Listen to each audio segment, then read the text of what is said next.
Well, had a slight delay in proceedings because my compressor um, wasn't working very well, so I had to take all the control valves apart, and a diaphragm on the pressure switch was fouling the pressure switch plunger. It wasn't letting enough air out, hence I couldn't use my windy gun to undo the clutch nut, so I had to fix that. That's all fixed now.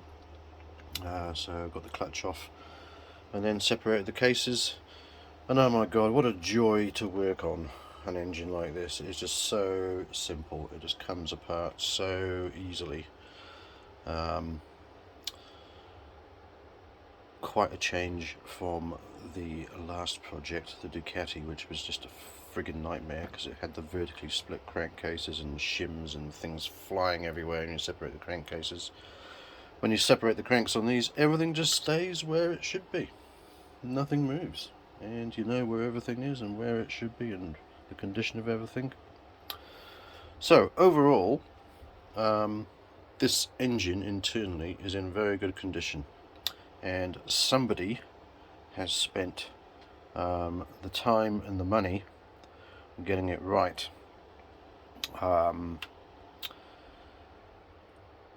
Which is a little bit bewildering, because why would you go to all this effort to get the crank, the gearbox, bearing seals? All the bearings look new, all the seals look new. It has been run, but not very much.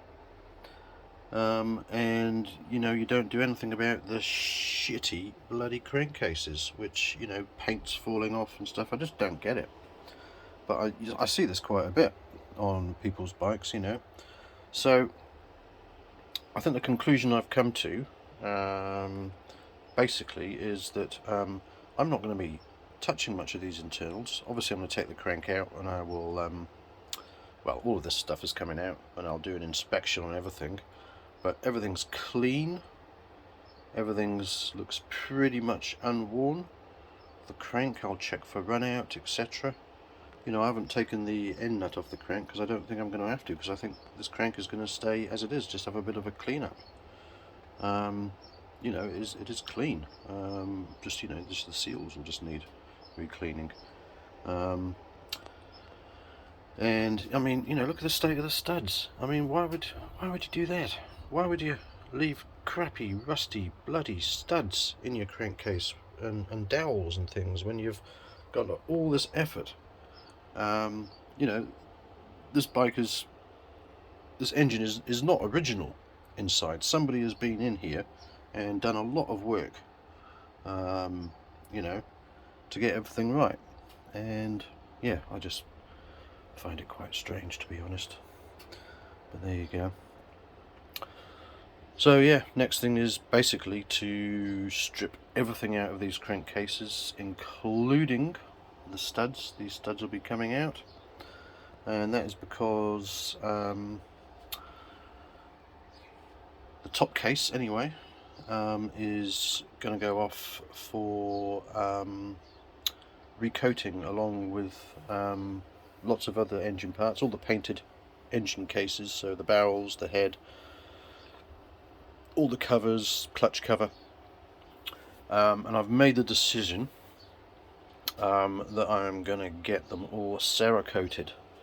So I have to do a bit of research and talk to a few companies that do it, and see if it's worth me vapor blasting beforehand, or if they're just going to do the vapor blasting, and if they find any cracks or anything, what they're going to do about that, and etc, etc. So yeah, next thing is just to strip all these down, give them a degrease. Now I've already got loads of stuff that's been sitting in the degreasing tank for a few days, and I've just whipped the barrels out because they will be the first things that I do a proper clean on and have a really good look at. and see if I'm going to, I might get these vapor blasted just by themselves so I can see a lot better in the transfer ports, etc., because it is my aim to tidy up the transfer ports on these if they need it, you know, flashing and all that kind of stuff, and tidy up the outside as well, like there, you know, all these fettling marks from the Yamaha foundry, you know, that they don't clean up properly. I'm a fussy bugger, so I'll be tidying all that sort of stuff up, for appearance more than anything, and yeah, cleaning everything out. So that's the next things to be done, but progress is a bit slow, but that's all right, because this isn't a project I'm going to rush. I've got other projects on the go, and it's got to be right. So yeah.